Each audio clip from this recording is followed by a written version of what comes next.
আকবার, ইয়া রাসূলুল্লাহ, ইয়া ওলি আল্লাহ। আল্লাহ পাকের দরবার শুকরিয়া, যার শেষ ভালো তার সব ভালো। শেষমেশ যেন বিশৃঙ্খলা না হয়। আপনারা আসছেন মাহফিলে, এই যে ঠিক যেভাবে চুপ করে আছেন, যদি নসিবে থাকে আপনি আসবেন না। তোবারক যদি ভাগ্যে থাকে তাহলে এই তোবারক আপনার কাছে আল্লাহ ইনশাল্লাহ পৌঁছায় দিবেন। কোনো হই হুল্লোড় করার দরকার নাই। আপনি আল্লাহর উপরে সফর্দ করেন, আল্লাহর উপরে ভরসা রাখেন, ধৈর্য সহকারে বসেন। কে কি বললো, কে কি করলো, ওদিকে কোনো খেয়াল দেওয়ার দরকার নাই। আর ভলেন্টিয়ারও যারা আছেন একদম আমি না ইশারা দেওয়া পর্যন্ত তোবারক দিতে দেবেন না। আমি যখন ইশারা দিব তখন ঢুকবেন, এর আগে ঢুকবেন না। যে যেমনি আছেন বস্তা নিয়ে ওই দাঁড়ায় থাকেন। যদি তোবারক বরকত এই দুনিয়াবি তোবারক যেটা আছে, এর থেকে বরকতওয়ালা তোবারক হলো রুহানি যে তোবারক। রুহানি যে তোবারক এটা হলো বরকত বেশি।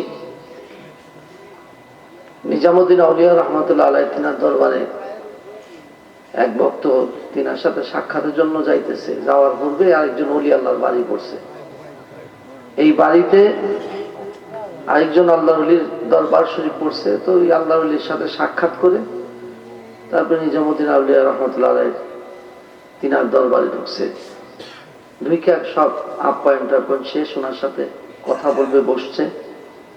বসার পরে বলতেছে, হে আল্লাহ ওলি, আপনার সাথে সাক্ষাৎ করতে আসবে, যেভাবে আপ্যায়ন করছেন, যেভাবে খাবার দাবার দিয়েছেন, তো ওইখানে দেখলাম এরকম আপ্যায়ন যেহেতু পাইনি, আপনার কাছে আপ্যায়ন পাইলাম। তো ওইখানে গেলাম, এরকম কোনো সমাদর পাইলাম না, এর কারণ কি? তখন নিজামুদ্দিন আউলিয়া রহমতুল্লাহ তিনি বলতেছেন, বাবা ওইখানে গেছো ঠিক আছে, যদিও তার কাছে তুমি দুনিয়াবি খাবার পাও নাই, সে তোমাকে রুহানি খাবার দিছে, সে তোমাকে রুহের খাবার দিয়েছে, আর আমি তোমার দুনিয়াবি খাবার দিছি। ইচ্ছে করলে কিন্তু বলতে পারতো, আরে এর কাছে যাওয়ার দরকার আছে নি, খাওয়ান টাউন দেয় নাই, গেছোস কেন? আজকাল সমাজে আছে না, খাবার যখন দেয় নাই এর কাছে যায় লাভ কি? একজন আরেকজনকে ছোট করা যাবে না। এই নীতি আমাদের মধ্যে আনতে হবে, এই স্বভাব পরিবর্তন করতে হবে। সব দরবারি হক, কোন দরবারি ছোট না, কাউকে ছোট মনে করা যাবে না। তো যাই হোক, পরিশেষে এই কথাই বলবো, আমাদেরকে 5 ওয়াক্ত নামাজ আদায় করতে হবে, সকাল সন্ধ্যা জিকির করতে হবে, আর অবশ্যই পেশাব পায়খানা করে ঢিলাগুলো ব্যবহার করতে হবে। আর যারা বেজালের মধ্যে আছেন, বিশেষ করে সুদের কারবারের মধ্যে, এই কথা আল্লাহ রাসূল সাল্লাল্লাহু আলাইহি ওয়াসাল্লাম বলতেছেন, যাদের শরীরের কাপড়, এই যে কাপড়, এই কাপড় যেন আমরা পরে আসি, এই কাপড় বাজার থেকে যখন কিনি, কেনার সময় 1 টাকা যদি হারাম থাকে, হারাম টাকা যদি এটার সাথে মিশে থাকে, এই 1 টাকার কারণে এই কাপড় পরিধান করে নামাজ পড়লে নামাজ হবে না, এই নামাজ আল্লাহর দরবারে কবুল হবে না। এই জন্য হারাম এই ধরনের কাজ কারবার থেকে বিরত থাকতে হবে, হারাম খাদ্য থেকেও নিজের বাঁচায় রাখতে হবে।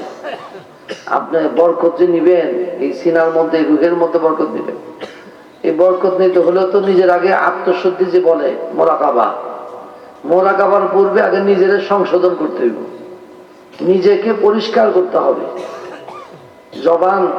জবানের মধ্যে মিথ্যা থাকলে হবে না, হিংসা থাকলে হবে না, অহংকার থাকলে হবে না, গীবত থাকলে হবে না, চুগলখড়ি থাকলে হবে না। আল্লাহ রাসূল সাল্লাল্লাহু আলাইহি ওয়াসাল্লাম বলতেছেন মুআয ইবনে জাবালকে, এ মুআয, তুমি যদি মনে রাখতে পারো আল্লাহর দ্বারা তুমি লজ্জিত হইবা না, আর যদি ভুলা যাও তাহলে বিপদে পড়বা। ইয়া রাসূলুল্লাহ, সেটা কি? আল্লাহ রাসূল সাল্লাল্লাহু আলাইহি ওয়াসাল্লাম বলতেছেন, আসমান জমিন সৃষ্টি করার পূর্বে আল্লাহ 7 জন ফেরেশতা তৈরি করেছেন, বলেন সুবহানাল্লাহ। এই 7 জন ফেরেশতা সাত আসমানের মধ্যে পাহারায় নিযুক্ত আছে। হে আল্লাহর বান্দারা শুনে রাখেন, কোন কাজে আছেন, কি করতেছেন। যদি এই দোষ থাকে তাহলে বিপদে পড়বেন। এটা আল্লাহ রাসূল সাল্লাল্লাহু আলাইহি ওয়াসাল্লামের কথা, আমার বানান না, গল্প না। এই সাতজন ফেরেশতা সাত আসমানের মধ্যে পাহারায় আছে। আল্লাহ রাসূল সাল্লাল্লাহু আলাইহি ওয়াসাল্লাম বলতেছেন, এক ব্যক্তি সে নামাজ পড়ছে, যাকাত দিছে, হজ করছে, রোজা রাখছে, ইবাদতের কোনো ঘাটতি নাই, সব ইবাদত করছে। তার ইবাদত করার কারণে সে যখন তার আমলটা নিয়ে যখন আল্লাহর দরবারে উঠতেছে, প্রথম আসমানে ফেরেশতা ডাক দিয়ে বলছে, কোথায় যাও, দাঁড়াও। পাহারায় নিযুক্ত ফেরেশতা বলতেছে, কোথায় যাও, এই ব্যক্তির আমল আল্লাহর দরবারে নিয়ে যাইতে পারবে না। বহনকারী ফেরেশতা বলবে, কারণ কি? এই ব্যক্তি তো নামাজ পড়ছে, ভালো ইবাদত করছে, কারণ কি নিয়ে যেতে দিবা না? ওই পাহারায় নিযুক্ত ফেরেশতা বলবে, কারণ হলো এই জন্য আল্লাহ পাক হুকুম দিছে যে প্রথম আসমানে আমাদের এই কাজে যারা এই দোষে দোষী যারা, তাদের আমল আল্লাহর দরবার পর্যন্ত যাবে না। তাদের আমল দুনিয়ার জমিনের উপরে তাদের মুখের উপরে ছুঁড়ে মারতে বলা হয়েছে। বলেন আল্লাহু আকবার।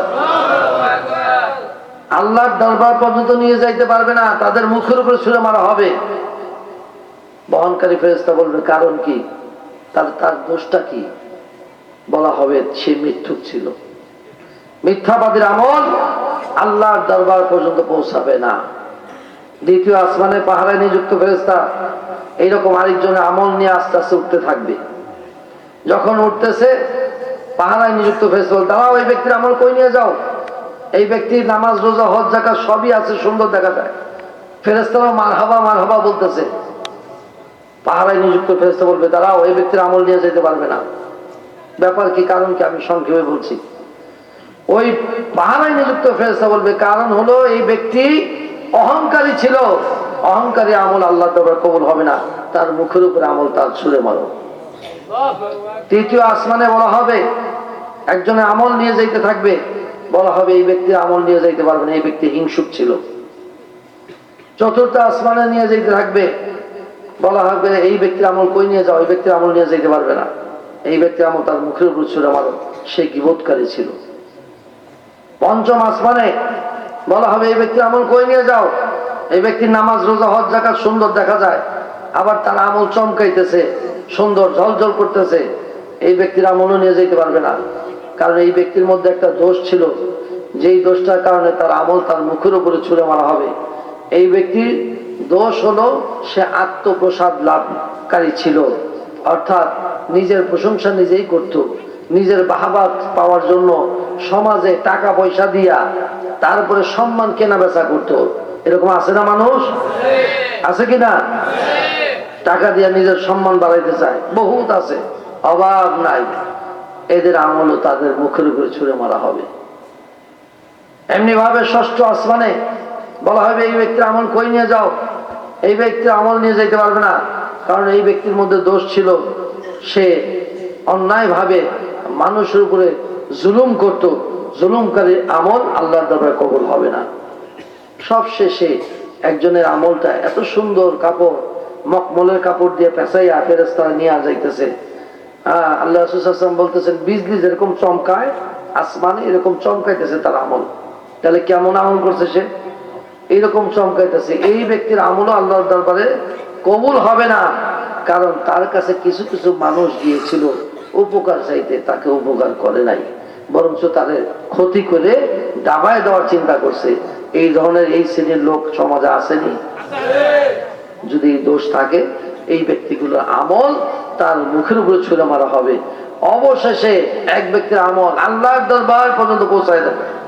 পৌঁছানোর পরে আল্লাহ পাক ডাক দিয়ে ফেলেছে, আমি আল্লাহ যা জানি তোমরা তা জানো না। এই ব্যক্তি আমল করছে ঠিক আছে, কিন্তু আমি আল্লাহর জন্য করে নাই, এই ব্যক্তির আমল আমার কাছে পছন্দ না। লোক দেখানো আমল করছে সে, এই ব্যক্তির আমল তার মুখের উপর ছুঁড়ে মারো, কারণ আল্লাহ পাক বলেন ওয়া মাকারু ওয়া মাকারুল্লাহ ওয়াল্লাহু খায়রুল মাকিরিন। তুমি যতই চালাকি করো না কেন, আল্লাহর সাথে চালাকি করে থাকতে পারবা না, এই চালাকি আল্লাহর সাথে চলবে না। তাই আমাদের মধ্যে থেকে এই দোষ দূর করতে হবে। এই দোষ দূর করে যখন আপনার মধ্যে অহংকার, হিংসা, এগুলো যখন দূর করে ভালো গুণগুলো স্বভাবগুলো যখন ঢুকাইতে পারবেন, আপনার মধ্যে পশুর স্বভাব আর থাকবে না। আল্লাহ পাকের দেওয়া সেই মানুষের প্রকৃত মানুষ, যে সেই মানুষের পবিত্রতম স্বভাবগুলো আল্লাহ ভিতরে পয়দা করে দিবে। তখন কিছু কিছু মানুষের মধ্যে দেখা যায় তার চেহারাটা সুন্দর হয়ে যায়, তার কথার মধ্যে এত সুন্দর বরকত দেখা যায়, তার আমলের মধ্যে বরকত দেখা যায়, তার কাজের মধ্যে বরকত দেখা যায়। এমনি ভাবে বিভিন্ন বরকত গুলো প্রমাণ পাওয়া যায়। তো যাই হোক, আমাদের মধ্য থেকে এই স্বভাবগুলো দূর করব, খারাপ স্বভাবগুলো দূর করে যেন আমরা আল্লাহর দরবারে নেককার হতে পারি। আল্লাহ যেন সেই তৌফিক দান করে বলে আমিন। আপনাদের আজকের এই মাহফিলের মধ্যে যারা আয়োজন করেছেন, বিশেষ করে মোজাম্মেল, আসলে আল্লাহর দরবারে শুকরিয়া। যারা এই দরবারের সাথে, আমি মনে করি এরা আমার কাছে আসে না, এরা গাউসে পাকের দরবারে ভর্তি হয়েছে। এরা আমি আর কে, আমি কেউ না, এরা গাউসে পাকের দরবারে ভর্তি হয়েছে, গাউসে পাকের দরবারে অন্তর্ভুক্ত হয়েছে। মোজাম্মেল বলেন, এই যে মুকাদ্দেস বলেন। তো আল্লাহ পাক হয়তো মকবুল হুজুর কেবলা এদেরকে পছন্দ করছেন, যেহেতু আল্লাহ পাক নিজেই বলছেন ইন্নামা ওয়ালিয়ুকুমুল্লাহু ওয়া রাসূলুহু ওয়াল্লাযীনা আমানু, নিশ্চয়ই তোমাদের বন্ধু আল্লাহ, ওয়া রাসূলুহু, রাসূলও তোমাদের বন্ধু, ওয়াল মুমিনুন, মুমিন যারা আছে তারাও তোমাদের বন্ধু। সুবহানাল্লাহ। সেই ওলি আল্লাহরাও আমাদের কি বন্ধু। কেমন বন্ধু? ওলি শব্দের অর্থ ইশারা করনেওয়ালা, ওলি শব্দের অর্থ পথ দেখানেওয়ালা, ওলি শব্দের অর্থ হলো সফরের সঙ্গী, ওলি শব্দের অর্থ আপনার কথা মানানেওয়ালা। এমনি ভাবে যে আপনি যে সফর করবেন, কই সফর করবেন? কবরে।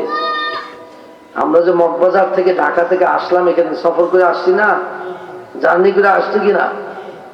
এই যে সফর করে আসলাম, এই সফরের জন্য আমি একটা ব্যাগের মধ্যে কিছু মাল সামানা নিয়েছি। এই মাল সামানার সাথে আছে যাতে আপদ বিপদ ঝামেলা হইলে যেন এগুলো ব্যবহার করা যায়, কাজে লাগানো যায়। আপনি যে কবর দেশে যাবেন, সফর করবেন, ওই কবরের সফরের জন্য নেককার ব্যক্তিদের সাথে রাখলে দেখা যায় কিছু কিছু জিনিস তাদের সাথে সংস্রবে থাকলে এমন কোন জিনিস দেখা হয়ে যায়, শিখা হয়ে যায়, জবান থেকে এসে যায়, আমলের মধ্যে এসে যায়, যার কারণে দেখা যায় আমার ওই সফরটা পবিত্রতম সফর হইয়া কবরটা আলোকিত হয়ে যায়। এই যে শাবান মাস, কি আমল করছেন জানি না, শাবান মাসের বরকত চলে গেল, চলে যায়। যেই শাবান মাসের মধ্যে মা ফাতেমা রাদিয়াল্লাহু তাআলা আনহা বলেন, যারা এই শাবান মাসে 15 শাবান তারিখে, এই তারিখে দিবাগত রাতে, 14 তারিখে দিবাগত রাতে 15 তারিখে এসে পড়ে, যেহেতু আরবি চাঁদের হিসাবে সন্ধ্যাটা আগে এসে পড়ে। তো ওই তারিখে যারা 8 রাকাত নামাজ সূরা ফাতিহার পরে সূরা ইখলাস শরীফ 11 বার দিয়ে যারা পাঠ করে এই নামাজ আদায় করবে, মা ফাতেমা রাদিয়াল্লাহু তাআলা আনহা বলেন যে আল্লাহ তাদেরকে সাথে সাথে মাফ করে দিবেন। শুধু মাফই করবেন না, আমি ফাতেমা তাদেরকে সাথে করে না জান্নাতে না নিয়ে আমি নিজেও জান্নাতে যাব না। আমল চলে যায়, আমল চলে যায়। যারা মুমূর্ষ ব্যক্তি, মৃত্যু সজ্জায়, এই সমস্ত ব্যক্তিগুলো যদি যখন খেয়াল থাকে, কিছু খেয়াল থাকে, এই খেয়াল থাকা অবস্থায় যদি সূরা ইখলাস শরীফ সে পাঠ করতে পারে, আল্লাহ তার কবরে আযাব মাফ করে দিবে। কবরে আযাব খালি মাফ করবে না, পুল সিরাতের পুল এই সূরা ইখলাস পড়ার কারণে বিজলির মতো চমকে আসে, পার হয়ে যাবে। এই যে এগুলো হলো সফরের জন্য সঙ্গী আপনার নেক আমল। এই যে রমজান মাস আসতেছে, সূরা ইখলাসের কি বরকত! শুধু একবার যারা সূরা ইখলাস শরীফ পাঠ করবে, তার পূর্বে আগে বলে নেই আস্তাগফিরুল্লাহ আল্লাযী লা ইলাহা ইল্লা হুয়াল হাইয়ুল কাইয়ুম ওয়া আতুবু ইলাইহি। এইভাবে যারা সূরা ইখলাস, এই আস্তাগফিরুল্লাহ শরীফ, এই দোয়াটা যারা পড়বে, এই ব্যক্তিরা যারা পড়বে, সমুদ্রের সাগর পরিমাণ ফেনা গুনাহ যদি তার থাকে, এই আস্তাগফিরুল্লাহ শরীফ পাঠ করার কারণে এই পরিমাণ গুনাহ আল্লাহ তাকে মাফ করে দিবে। এটা হলো রমজান মাসের আমল। রমজান মাসের আমলগুলো বলে যাই, যেহেতু আর দেখা হলে হতেও পারে, না হতে পারে। যদি একটা মানুষ এখানে যদি যায় না আমল করে, তাহলে এই সওয়াবের ভাগীদার কি আপনারা যেমন হবেন আমিও তেমনি হব। এই জন্য জানাই দিয়ে গেলাম, এই রমজান মাসে আল্লাহ দুইটা নূর দান করবে। দুইটা নূর। কয়টা? দুইটা নূর। এই দুইটা নূর আল্লাহ পাক, একটা নূর কবরের মধ্যে আল্লাহ দান করবেন। এই দুইটা নূরের মধ্যে হলো, একটা হলো কোরআন তেলাওয়াত আর একটা হলো রমজানের রোজা। এই দুইটা নূর আল্লাহ তাদেরকে দান করবেন, একটা কবরে আর একটা আল্লাহ পাক নিজে কুদরতি হাত দ্বারা সেই বরকত তাদেরকে দান করবেন। তো সেই নূর, সেই বরকত, সেই নিয়ামত পাওয়ার জন্য বেহেশতের হুর পরীরাও অপেক্ষায় আছে যে আল্লাহ দুনিয়া থেকে এত সুন্দর খুশবু আসতেছে, এত সুন্দর গান আসার কারণ কি? আল্লাহর দরবারে তারা আফসোস করবে, বলতে থাকবে। তখন ফেরেশতা বলবে যে এই সুঘ্রাণ আসতেছে আল্লাহকে খুশি করার জন্য যারা রোজা রাখছে, সেই রোজার খুশবু সুঘ্রাণটা তোমরা পাইতেছো। বলেন সুবহানাল্লাহ।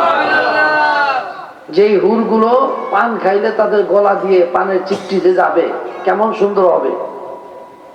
যেই হুরগুলো পান খাইলে গলা দিয়ে যে নামবে, এই গলার রগটা পর্যন্ত দেখা যাবে, পানের চিপটিটা পর্যন্ত দেখা যাবে। বলেন সুবহানাল্লাহ। তাদের চেহারার দিকে তাকাইলে আয়না দেখা লাগবে না, আপনার চেহারা দেখা যাবে। তাদের গায়ের মধ্যে 70 থেকে অধিক পরিমাণ তাদের গায়ে এত সুন্দর পোশাক পরার পরিহিত অবস্থা থাকবে। এদেরকে খেদমতের জন্য ওই রোজাদারকে, যারা রোজা রেখেছে আল্লাহকে খুশি করার জন্য, এই খেদমতের জন্য তাদেরকে আল্লাহ নিযুক্ত করে দিলেন। সুবহানাল্লাহ। এইরকম বরকত নিয়ামতওয়ালা মাস আসতেছে। চেষ্টা করবেন বেশি বেশি আমলের মধ্যে থাকার জন্য। আর বদ স্বভাব যা আছে এগুলো দূর করবেন, যেহেতু এই বদ স্বভাব যদি দূর করতে না পারেন আমলের কোনো দাম নাই, কোনো বরকত হবে না। আর সব থেকে মূল জিনিস হলো আমার আপনার নবী রাহমাতাল লিল আলামিন, ওয়াসিয়াত রহমাতিকুল্লাহ শাহী, সমস্ত পৃথিবীর মধ্যে আল্লাহ রহমত বেষ্টন করে আছে। এই রহমতের মধ্যে শ্রেষ্ঠ রহমত হলো ওয়ামা আরসালনাকা ইল্লা রাহমাতাল লিল আলামিন, শ্রেষ্ঠ রহমত। ওই শ্রেষ্ঠ রহমত যদি ধরা না থাকে, ঈমান আছে আমল নাই, তখন দাম, ঈমান নাই আমল আছে, দাম হবে না। ঈমান নাই আমল করলে কাজ হবে কি? ঈমানের পরে আমল। ঈমান থাকতে হবে আগে। যেহেতু নদী, বিশাল নদী, নদীর নাম গঙ্গা সাগর, কিন্তু নদীর পানি নাই, নদীটা সুন্দর দেখা যাবে? মানুষ আছে, মানুষের ব্রেনটা ভালো না, এই মানুষে কি করবো? ভালো বলবে না অসুস্থ বলবে? পাগল বলবে, অসুস্থ বলবে। তা ঈমান যদি না থাকে এই আমলের সৌন্দর্য থাকবে না। এই জন্য নবী রাহমাতাল লিল আলামিনের প্রতি ঈমান আনার সাথে সাথে যদি নেক আমল করে যেতে পারেন, বদ স্বভাব দূর করতে পারেন। ওই যে বগুড়ার সারিয়াকান্দি নামক যে গ্রাম, এখনো এই কয়েকদিন আগেও বিভিন্ন মিডিয়ার মধ্যে এটা প্রচার হয়েছে। কিছুদিন আগেও খবরটা দেখলাম যে আপনার এই প্রায় 12 বছর পরেও লাশটা যখন বের হয়ে গেছে, যেমনকার লাশ তেমনই দেখা গেছে, অথচ লাশ পয়সা গইলা শেষ হয়ে যায়। 1979 সনের সম্ভবত, এখনো পেপারের সেই কাটিংটা আছে, দৈনিক ইনকিলাব এই পেপারের মধ্যে সেই বগুড়ার এই আরেকটা ঘটনা, এই সারিয়াকান্দি নামক গ্রামে, এই গ্রামে বয়াতির একজন বউ, সেই মহিলার লাশটা প্রায় 14 বছর না 15 বছর পরে লাশটা যখন বের হয়ে গেছে, লাশটাকে বের করে ওই আনার পরে সব ইমাম যারা আছেন, খতিব যারা আছেন, মুফতি মুহাদ্দিস যারা আছেন, তাদের সাথে পরামর্শ করে লাশটারে বের করছে। করার পরে দেখতেছে যে কাফনের কাপড়টাও পৌঁছে নেই। এটা কারণ কি? এটা তো পয়সা শেষ হয়ে যাওয়ার কথা। কারণ কি? কি এমন আমল করলো, কি এমন কাজ করলো? অবশ্যই তার মধ্যে নবীর মহাব্বত ছিল, তার মধ্যে নেককার ব্যক্তিদের মহাব্বত ছিল। আল্লাহ পাকের দয়া তখন হয়ে গেছে, আল্লাহ পাকের রহমত হয়ে গেছে, যার জন্য আল্লাহ কবরের মধ্যে তাকে হেফাজতে রেখেছেন। সুবহানাল্লাহ। তাই সেই নেক আমল ঈমানের পাশাপাশি করার চেষ্টা করবেন। 5 ওয়াক্ত নামাজ আদায় করবেন, মিথ্যা কথা ছেড়ে দিবেন, অহংকার হিংসা ছেড়ে দিবেন। আল্লাহর হাবিবের উসিলা অবশ্য আপনাকে আল্লাহ বরকত দান করবেন। বিশেষ করে মোজাম্মেল আজকের মাহফিলটা আসলে কেমন কেমন জানি লাগতেছিল। তো যাই হোক, এটা হয়তো আমি যে যতটুকু আমার বিশ্বাস আমার মকবুজা হুজুর কেবলার নজর আছে।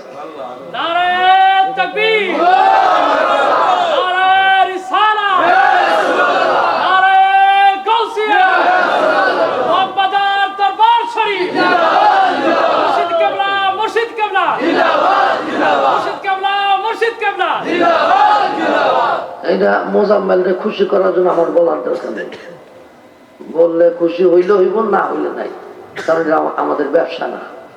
ব্যবসা হইলে না চিন্তা করতাম, কথা বুঝেন নাই? আপনারা যদি দুইজনও থাকতেন, এই দুইজনকে আমি মাহফিল করে চলে যেতাম। আর আমার মকবুজা হুজুর কেবলা, আমার পীর মুর্শিদ কেবলা, আব্বা হুজুর কেবলা শিখা গেছেন, বাবা কারোর উপরে ভরসা করে বাড়ির থেকে বাইরেও না। তো সেই ঘরের সন্তান তো কোন জায়গায় যদি এমনও জায়গা আছে, মোকাদ্দাসও দেখছে, এই ও তো সাথেই ঘুরছে, ব্যাগ লইয়া ঘুরছে, মোজাম্মেলও দেখছে।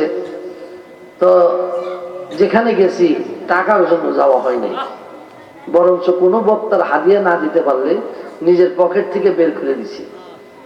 এই দিছি নি, অনেকটা বইরা দিছি। এমনও জায়গা গেছি, আয়সা বলতেছে, হুজুর ভাইজান এই গাড়ি ভাড়া তো দিতে পারতাম না। আমি কে মিয়া, তোমার গাড়ি ভাড়ার জন্য আমি আসছি নাকি?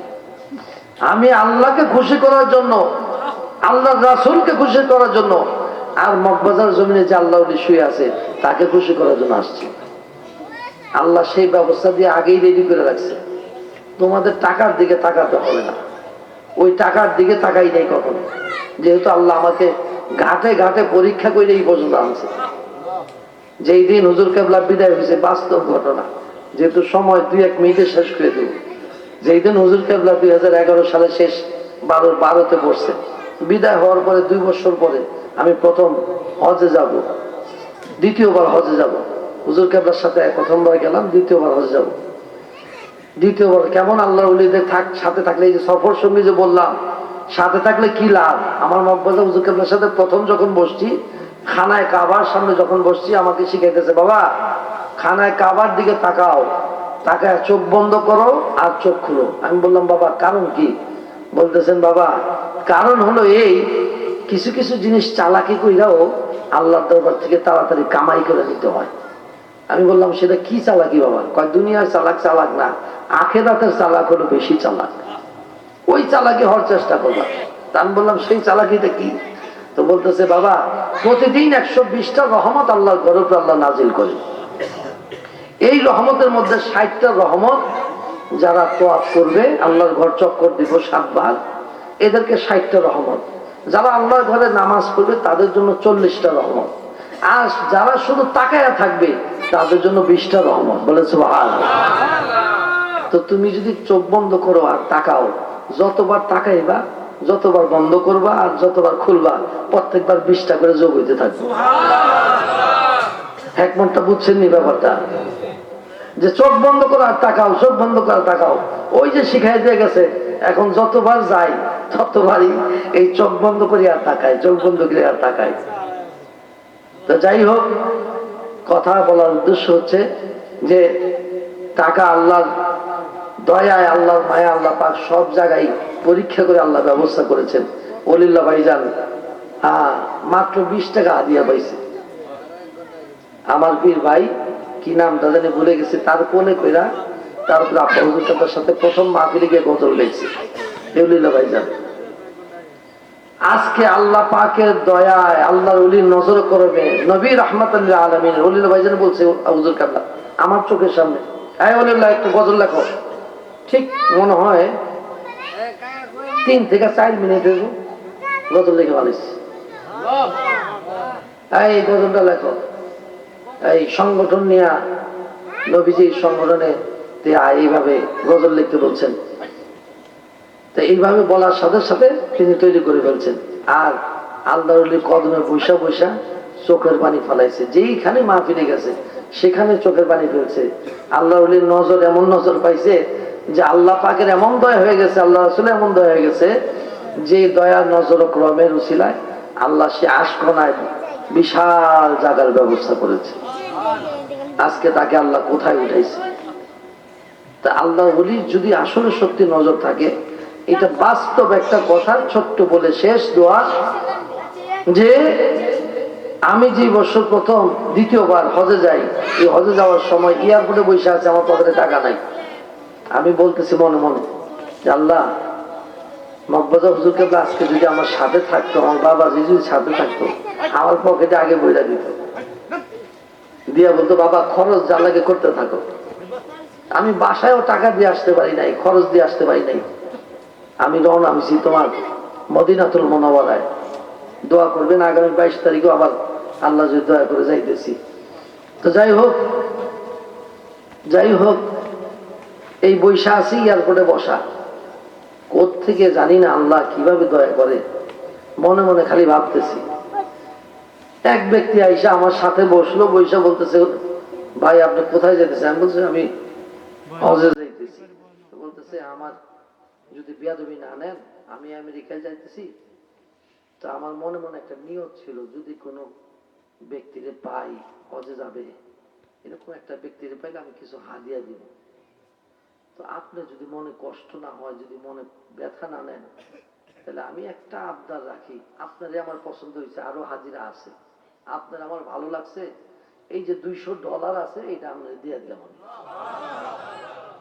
আমি কই না, আপনি আমার দিবেন কেন? আপনারা আমি চিনি না। কয় আপনিও আমার চিনেন না, আমিও আপনার চিনি না, কিন্তু আপনারা তো আমার পছন্দ হয়েছে, আপনারা তো আমার ভালো লাগছে, এই ভালো লাগার কারণে আপনারা দিলাম। জোর করে আমার পকেটে ঢুকাই দিল। তা আল্লাহ দিতে পারেনি? দিতে পারে আল্লাহ। এই ঈমান থাকতে হবে তো, আপনার এই বিশ্বাস থাকতে হবে। মকবুজা হুজুর কেবলা বাসার থেকে যখন বের হইতেন আর এই কথা বলতেন, তুহি কাদের জলিলুল্লাহ জাহাদার বাহার তুহি মেরা। আল্লাহ তোমার উপরে জামিন জিম্মাদার হইয়া তোমাকে ভরসা করে আমি বাড়ির থেকে বাইরে হয়েছি, আমি কারো উপরে ভরসা করে বের হই নাই, তোমার উপরে ভরসা করে বের হয়েছি। তুমি আমার জামিনদার, তুমি আমার জিম্মাদার। তো সেই বাক্যগুলো বলেই বের হয়েছি। আমি মদিনায় বসা ওই বছর আল্লাহর নবী রওজা মোবারকের সামনে, যেখানে মকবুজা হুজুর কেবলার কিছু বসার জায়গা আছে, যেখানে হুজুর কেবলা বলতেন বাবা এই জায়গাটার কাছে বসলে অনেক আল্লাহ ওলিদের সাথে দেখা হয়ে যায়, অনেক আল্লাহ ওলিদের সাথে দেখা হয়ে যায়। তো ওই জায়গাটার মধ্যে বসতাম, ঠিক আল্লাহ নবী রওজা মোবারক যেখান থেকে গম্বুজ মোবারকটা দেখা যায়, উনি যেখানে বসার হুকুম দিছে, ওই জায়গাটার মধ্যে বসতাম। এইখানে বৈশা আছি, বৈশা রোজা রাইখা সোমবার দিন রোজা রাখতাম, গেলে ওইখানে সোমবারে আর বৃহস্পতিবার রোজা রাখার চেষ্টা করতাম। অলিল্লা ভাইজানও রাখতো, আমিও রাখতাম, সব সময় আমরা দুইজন একসাথে গেলে এইভাবে করতাম। তো বসা এই অবস্থা, হঠাৎ করে নবীজির রওজা মোবারকের দিকে, গম্বুজ মোবারকের দিকে তাকানো, পিছন থেকে কে আইসা আমার পকেটে এরকম ঠুট করে এইভাবে ঢুকাই দেয় 1000 রিয়াল। হিসাব করে দেখেন, 33 টাকা করে হিসাব করেন, 1000 রিয়াল কত হয়? কত হয়? 33,000 টাকা। এই পকেটে এইভাবে ঢুকাই দিয়ে এই ব্যক্তি আর নাই, কই গেল? আমি চক্ষু বন্ধ করে এইভাবে বসে দিছি, কে দিয়ে গেল, কই থেকে আসলো, দেখলাম আর না। তা আল্লাহর হাবিবও দিতে পারেনি? দিতে পারে, অবশ্যই পারে। এই জন্য নবীর দরবারে গিয়া, যে আল্লাহর দরবারে চাইলে একটু দেরি হইল, রাসূলের দরবারে চাইলে দেরি হয় না, তাড়াতাড়ি পাওয়া যায়। এই জন্য নবীর বাড়িতে যাই আগে বেশি করে মন ভৈর আগে চাইনি, চাওয়ার পরে তারপরে যা কথা আছে জায়গা মতো গিয়ে বলি। তো যাই হোক, বলার উদ্দেশ্য হচ্ছে এটাই, যে এতে আবার মনে করেন না যে আল্লাহকে খাটো করলাম, না। আল্লাহকে স্রষ্টা, আল্লাহকে, আল্লাহ হলেন আমাদের স্রষ্টা, তিনার উপরে কোনো কিছু নাই। তিনি দয়া করেছেন বিদায় তো নবী আমাদের কাছে সেই নিয়ামত দিয়ে দেন। আর আল্লাহকে পাওয়ার জন্য আল্লাহ রাসূলকে অনুসরণ করতে হবে, আল্লাহ রাসূলের মহাব্বত দিলে পয়দা করতে হবে। আল্লাহ রাসূলের মাধ্যমেই আমরা আল্লাহকে খুশি করব, আল্লাহকে রাজি করবো। আল্লাহ যেন সেই তৌফিক দান করে। সকলে বলে আমিন। সকলে বলে আমিন। বিশেষ করে মোজাম্মেল, তার বাবা, তার বোনেরা, তার ভাইরা, তার আত্মীয় স্বজনরা মিলে যারা আজকে মাহফিল, এলাকাবাসী মিলে যারা এই মাহফিলে এসে হাজির হয়েছেন, কিছু দেন নাই তাতে কি, আয়েশা তো উপস্থিত হয়েছেন। এই উপস্থিত হওয়াটা নিয়ামত। আল্লাহ যেন এই উসিলায় মোজাম্মেল সহ, তার বাবা সহ, তাদের পরিবার সহ সকলকে যেন আল্লাহ নিয়ামত প্রাপ্ত বান্দা হিসেবে কবুল করে। সকলে বলে আমিন।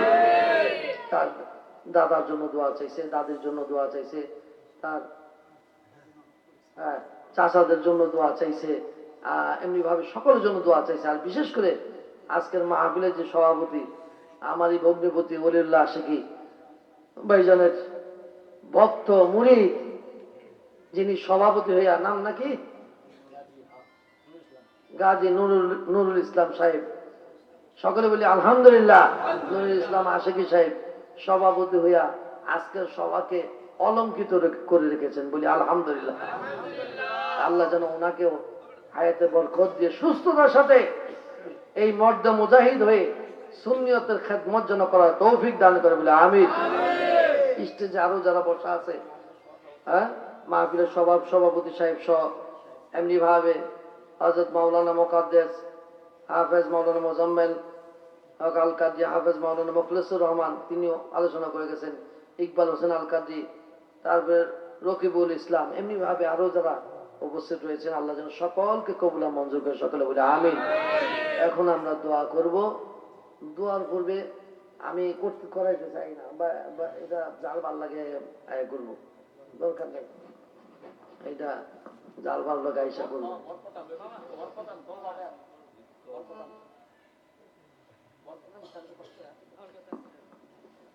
যাই হোক, আমার সাথে সাথে যারা তওবা করতে চান তওবা করেন। এই জোর করে এখানে বায়াতের কথা বলা হয় নাই, আমি আগেই বলছি, দরকার নাই। যারা আস্তাগফিরুল্লাহ রাব্বি আস্তাগফিরুল্লাহ রাব্বি মিন কুল্লি যামবি ওয়া আতুবু ইলাইহি যামবান যাহিরান বাতিনান লা হাওলা ওয়ালা কুওয়াতা ইল্লা বিল্লাহি আলিয়ুল আযীম। আয় আল্লাহ, আমি তওবা করিতেছি, যাবতীয় গুনাহ হইতে, সগীরা কবীরা শিরকি বিদআতি দেখিয়া না দেখিয়া জানিয়া না জানিয়া যত রকমের গুনাহ আছে, সমস্ত গুনাহ হইতে আমি তওবা করিতেছি। হে আল্লাহ, আমার তওবা কবুল করো। যারা বায়াতে রাসূল গ্রহণ করতে চান তারা বলবেন, আয় আল্লাহ, আমার তওবা কবুল করো। আমি বায়াত হইতেছি, বায়াতে রাসূল, বায়াতে জিহাদ, কাদেরিয়া, চিশতিয়া, নকশবন্দিয়া, মুজাদ্দিদিয়া, এই চার তরিকায় আমি বায়াত হইলাম। খাস করিয়া কাদেরিয়া তরিকায় আমি বায়াত হইলাম। আয় আল্লাহ, আমার তওবা বাইতকে কবুল করো। লা ইলাহা ইল্লাল্লাহু মুহাম্মাদুর রাসূলুল্লাহ। আশহাদু আল লা ইলাহা ইল্লাল্লাহু ওয়াহদাহু লা শারীকা লাহু ওয়া আশহাদু আন্না সাইয়্যিদানা মুহাম্মাদান আবদুহু ওয়া রাসূলুহু। আল্লাহ পাকের দরবারে ফরিয়াদ করি, আল্লাহ যেন আমাদের সকলের নেক উদ্দেশ্যকে কামিয়াবি দান করে, বলে আমিন। বিশেষ করে ওলিউল্লাহ ভাইজানের জন্য, তিনিও অসুস্থ, দোয়া করি তার জন্য। আল্লাহ পাক যেন তিনাকে হায়াতে বরকত দিয়ে সুস্থতার সাথে সুন্নিয়তের এই তরিকতের খেদমত, ওলিয়া দরবার শরীফকে যেন আল্লাহ কবুল আর মঞ্জুর করে, তিনাকেও যেন কবুল করে। সকলে বলে আমিন। নাজমুল আছে, ইমামতি আছে, এমনিভাবে কিশোরগঞ্জের অনেকেই বিভিন্ন জায়গা থেকে দূর দূরান্ত থেকে এসেছেন। আল্লাহ পাক যেন তিনাদেরকে কবুল করেন। আর বিশেষ করে মোজাম্মেলকে আল্লাহ যেন আরো ইলমের মধ্যে বরকত দিয়ে আল্লাহ পাক যেন এই খেদমতের সাথে এমনি ভাবে আরো সুন্দর ভাবে এই ব্যবস্থা এবং তিনাকেও যেন আল্লাহ খেদমতের জন্য সুন্দর করে যেন পরিচালনা করার তৌফিক এনায়েত আল্লাহ পাক যেন দান করে সকলে বলে আমিন।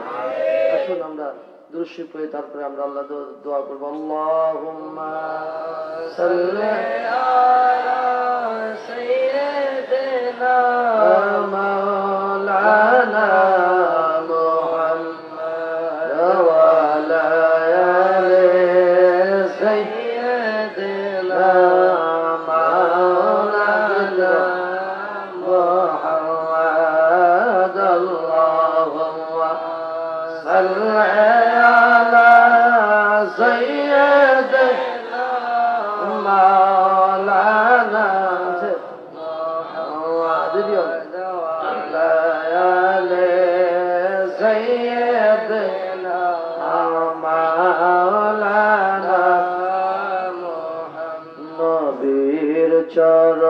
চরণেতে সারা জীবন আমি থাকব, নবীর চরণেতে সারা জীবন আমি থাকব, ভালোবেসে নবীজিকে ভালোবেসে নবীজিকে হৃদয় মাঝে ভরে রাখব, নবীর চরণেতে সারা জীবন আমি থাকব, মনের জালা যাবে আমার, মনের জালা যাবে আমার, যেদিন নবীকে আমি দেখব, নবীর চরণেতে সারা জীবন আমি থাকব। আল্লাহুম্মা আমিন। তোমার মতো দয়ার সাগর আর তো কেহ নাই মাওলা, তোমার মতো দয়ার সাগর আর তো কেহ নাই, বান্দা দয়া বেকার মাওলা, আমরা বান্দা দয়া বেকার, তুমি যারে করো দয়া তার তো চিন্তা নাই মাওলা, তুমি যারে করো দয়া তার তো চিন্তা নাই, বান্দা দয়া বেকার মাওলা, আমরা বান্দা দয়া বেকার। তোমার মাবুদের দরবারে দুইটা হাত আসমানের দিকে বাড়িয়ে দিয়েছি মাওলা, তোমার বান্দাগুলো বড় আশা নিয়ে তোমার দরবারে হাত তুলেছে মাওলা। আয় আল্লাহ, চোখের পানিগুলো ছেড়ে তোমার দরবারে কান্দে মাওলা। আয় আল্লাহ, মাগরিবের সময় এসেছে, এমনও ব্যক্তি আছে এখনো যায় নাই বাড়িতে মাওলা। আয় আল্লাহ, তোমাকে রাজি করার জন্য মাওলা, তোমাকে পাওয়ার জন্য তোমার বন্ধুর ভালোবাসা নিয়ে বসে আছে, তুমি মাবুদেরকে একটু মায়া লাগে না? আয় আল্লাহ, তোমার কি একটু আদর লাগে না? তোমার যে এত মহব্বত লাগে না রে মাওলা, এই মানুষগুলোরে কেমনে তুমি জাহান্নামে জ্বালাইবা মাওলা। তোমায় দয়াল কেমনে দেখলে মাওলা করবা তুমি দয়া।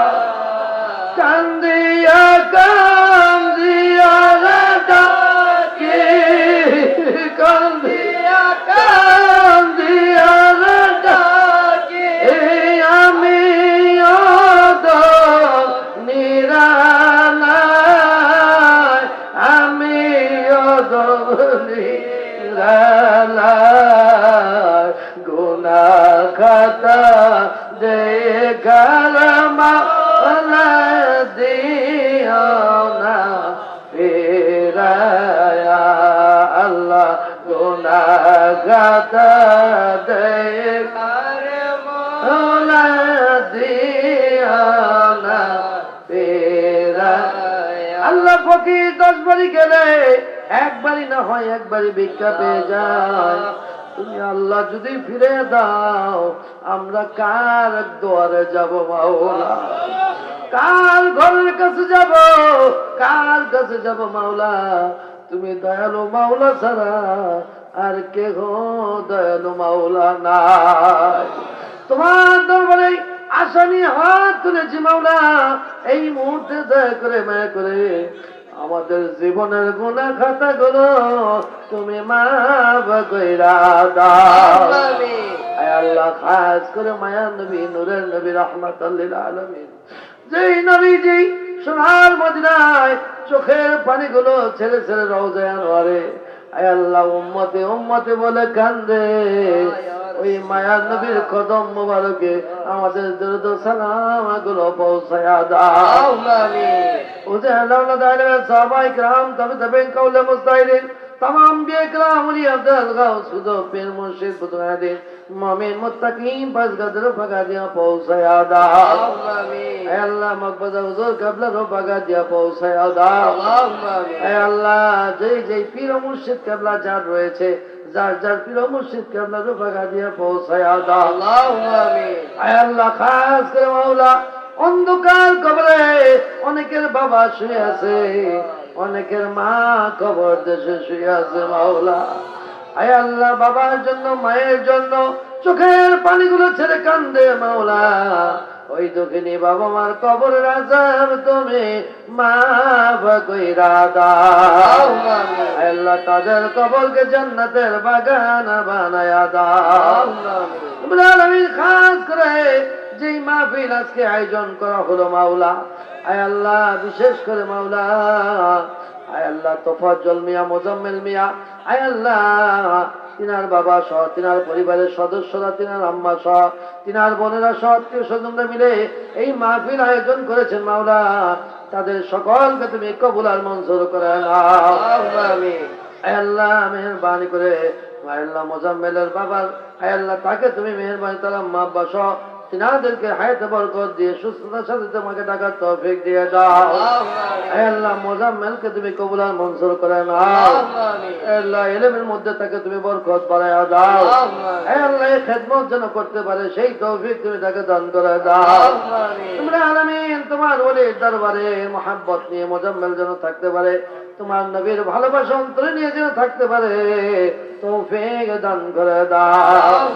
আয় আল্লাহ মুকদ্দাসকে তুমি কবুল আর মঞ্জুর করে নাও।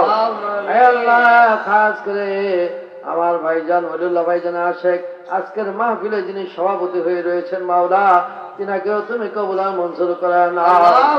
আয় আল্লাহ নাজমুল সাহেব নিভাবে যারা স্টেজে আলেম ওলামা রয়েছেন মাওলা, সকলকে তুমি তুমি কবুল আর মঞ্জুর করে নাও। আয় আল্লাহ যে কবরবাসীর স্মরণে মাহফিল আয়োজন করা হয়েছে মাওলা, সকল মুর্দাদের কবরে নূরের আকারে সব পৌঁছায়া দাও। আয় আল্লাহ যারা হাত তুলেছে পর্দা আলে মায়েরা, পর্দায় থেকে আমল করার তৌফিক দান করে দাও। আলামিন পুরুষ মহিলা জিন ইনসান যারা হাত তুলেছে মাওলা, সকলের নেক ফরিয়াদকে তুমি কবুল আর মঞ্জুর করে নাও। কোনদিন যেন আজরাইল এসে হাজির হয়ে যায় ওই সাদা কাফনের কাপড় করে বের হয়ে যেতে হবে মাওলা। নবীর দিদার ছাড়া ডাক দিও না আয় আল্লাহ, নবীর দিদার ছাড়া তুমি আমাদের কাছে আসাইল পাঠাইও না। ওই নবীর দিদার দেখতে দেখতে যেন ঈমান নিয়ে নেক আমলের সাথে যাইতে পারি। মায়ান নবীর খাতিরে, গাউসে পাকের খাতিরে, মকবুজা হুজুর কিবলার খাতিরে আমাদের বলা না বলা ফরিয়াদ করে তুমি কবুল আর মঞ্জুর করে নাও। বাদশাহ হযরত আলম শাহ আব্দুল কাদের সরওয়ার আওলাদ আজম শাহ আব্দুল কাদের আবতাবো মাবতাবো अर्श कुर्सी कलमात नूर कलब नूर ईमान शाह अब्दुल कादिर कायम रहे आबाद रहे हम रहे या नहीं रहे या अल्लाह सल्लल्लाहु अलैहि वसल्लम के सैयदना मुहम्मद व अला आलिहि व अस्हाबिहि अजमाइन अल्लाहुम्मा आमीन अल्हम्दुलिल्लाहि रब्बिल आलमीन बहक ला इलाहा मुहम्मदुर रसूलुल्लाह। अस्सलामु अलैकुम व रहमतुल्लाहि व बरकातुहू।